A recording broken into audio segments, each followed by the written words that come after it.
In this video, I'm about to show you how to fix not installed as the package conflicts with an exciting package error.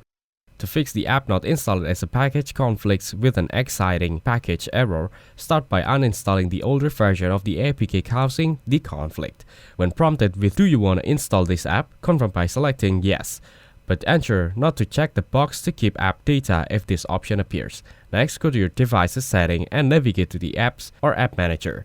Find the app in question and tap on it. Next, select Clear Cache and Clear Data to remove any residual files. Sometimes duplicate app files may exist. Use a File Manager app to navigate to Data/App or your device's internal storage and delete any folders associated with the app.